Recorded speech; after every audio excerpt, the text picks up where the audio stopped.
My name is Daniel Williams. Excuse my voice. I just came from East Texas last night, and I still have the drought, ragweed, smoke of East Texas right here. But we'll get through this. I want to pick right up on something that Angelo said. He called him the elder of Jacksonville. I remember my very first moment that I saw Paul. I was 20 years old on staff at Beaches Chapel. It was Beaches Chapel Christian Church at the time. I can't remember anything about the event, except there were a lot of very important people that I had come to know and recognize as leaders there. And one of those men was Paul Goodwin. And I had never seen him before. And then when he stood to the microphone and began to speak, and I was listening to the spirit, to the love, to the wisdom, he looked like an angel to me. And I thought, I wish I could get to know that man. Little did I know that three of the men that were standing there would become the people that I have for now decades called my spiritual fathers. Some of you would know them: Costa Dier, Russell Cole, and Paul Goodwin. And every decision that I made over the decades, and they have been in some cases very significant decisions, I counseled with each of them. And they each gave me prayer, but none like Paul. His legacy for me was always, I'm praying for you. The Lord showed me something in prayer. I feel like the Lord is saying to you now.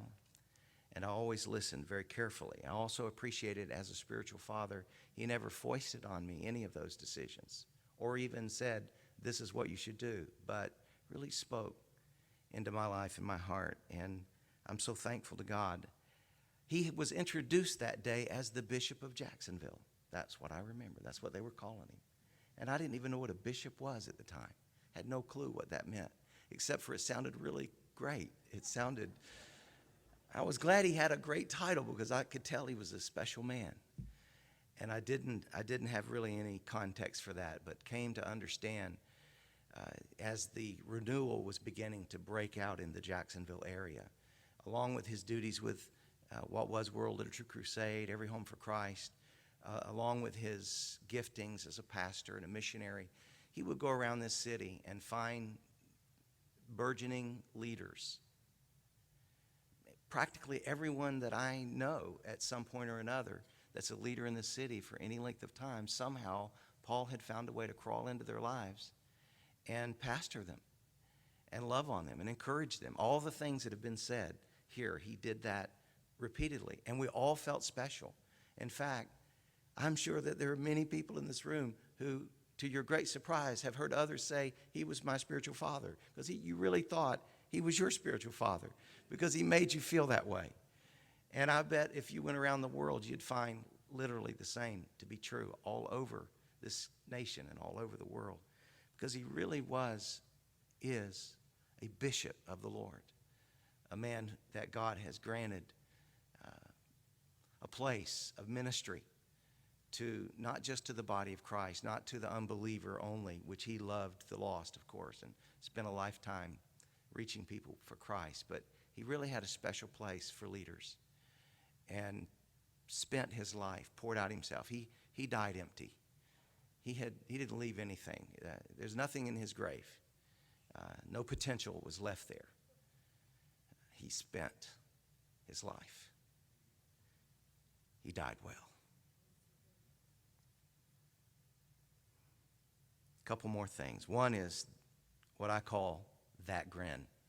You've talked about his laughter.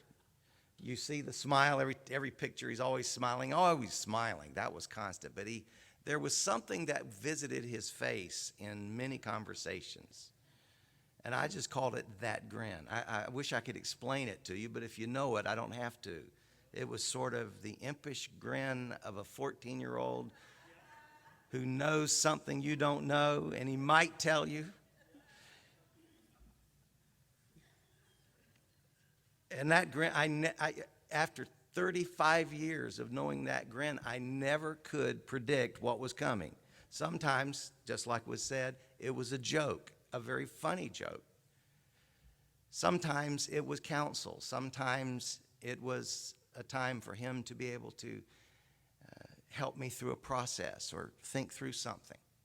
But that grin preceded many very special moments for me personally. And I have to tell you, I'm going to miss that grin. Head tilted back, eyebrows crooked, 2 fingers on the chin. I'll never forget it. But often it would come just before he would remind me, Daniel, I'm praying for you. I pray for you every day.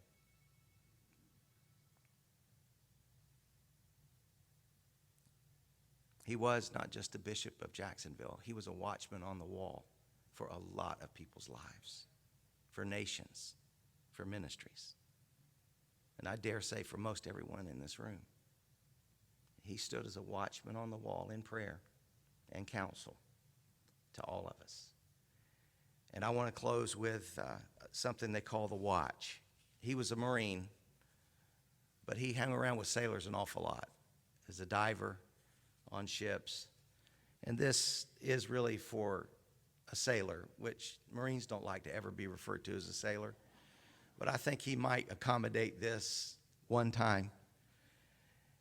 I was at a retirement ceremony for a 2-star Rear Admiral about 2 weeks ago in Norfolk. She is a spirit-filled believer. She is the highest-ranking female naval aviator in history. And at the end of her ceremony, where there were 4 stars and 3 stars and 2 stars, I haven't seen so much brass since I went to a jazz concert. It was fantastic. They read this, and I had heard it before, but as I think of this watchman on the wall that we all are saying goodbye to, I thought it was appropriate, and I want to read it to you. It's called The Watch. For 85 years, this sailor has stood the watch. While some of us were in our bunks at night, this sailor stood the watch.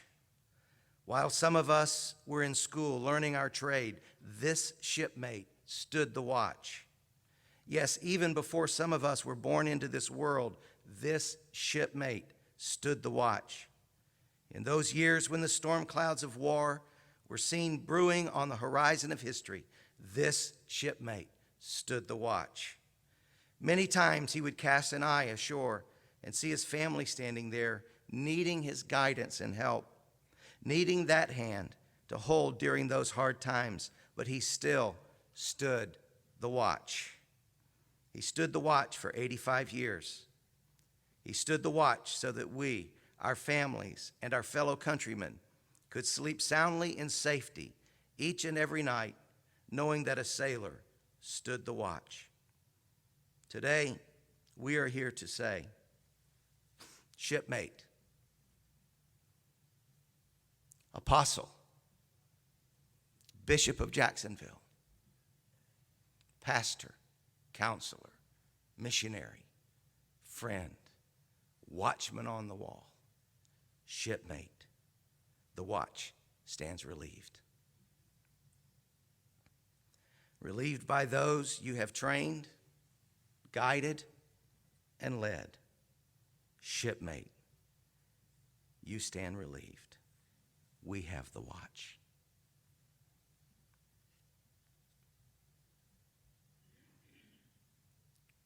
Bosun mate, stand by to pipe the side. Shipmate is going ashore.